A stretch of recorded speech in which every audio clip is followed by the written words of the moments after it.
দল ক্ষমতায় থাকায় এতদিন বেঁচে গেলেও এবার শেয়ার বাজার কেলেঙ্কারির শাস্তি পেতেই হচ্ছে ক্রিকেটার ও সাবেক সাংসদ সাকিব আল হাসানকে।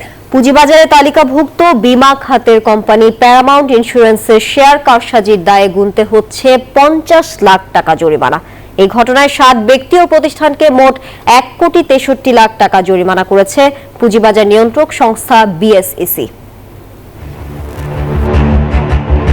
ক্রিকেটার হিসেবে ক্যারিয়ারটা যেমন সমৃদ্ধ সাকিবের, তেমনি বিতর্কেও নাম্বার 1। সাকিবের বিরুদ্ধে শেয়ারবাজার কেলেঙ্কারির অভিযোগ অনেক পুরনো, তবে দল ক্ষমতায় থাকায় এতদিন কিছুই হয়নি তার। তবে শেষ রক্ষা হয়নি এবার, কারসাজির দায়ে জরিমানা গুনতে হচ্ছে সাকিবকে।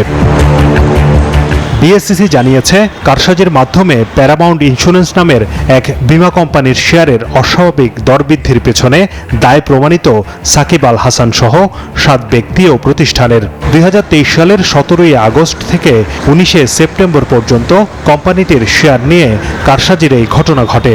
এই সময়ের মধ্যে প্যারামাউন্টের শেয়ারের দাম বেড়েছে 34.5 টাকা বা 84%।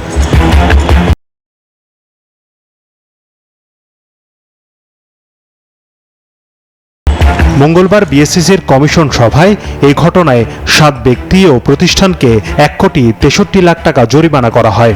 এর মধ্যে সবচেয়ে বেশি 75 লাখ টাকা গুনতে হচ্ছে ইশাল কমিউনিকেশনকে। সাকিবের জরিমানা 50 লাখ টাকা। 25 লাখ টাকা জরিমানা করা হয়েছে আবুল খায়ের হিরুকে। কারসাজির মাধ্যমে সিকিউরিটিজ অ্যান্ড এক্সচেঞ্জ অর্ডিন্যান্স 1969 এর সেকশন 17E2 এবং 17E5 ভঙ্গ করায় জনাব মোহাম্মদ আবুল খায়েরকে 25 লক্ষ টাকা, জনাব সাকিব আল হাসানকে 50 লক্ষ টাকা, ইশাল কমিউনিকেশন লিমিটেডকে 75 লক্ষ টাকা, মোনার্ক মার্ট লিমিটেডকে 1 লক্ষ টাকা, জনাব আবুল কালাম মাতবরকে 10 লক্ষ টাকা, লাভা ইলেকট্রনিক্স ইন্ডাস্ট্রিজ লিমিটেডকে 1 লক্ষ টাকা এবং জনাব মোহাম্মদ জাহেদ কামালকে 1 লক্ষ টাকা জরিমানা করা হয়।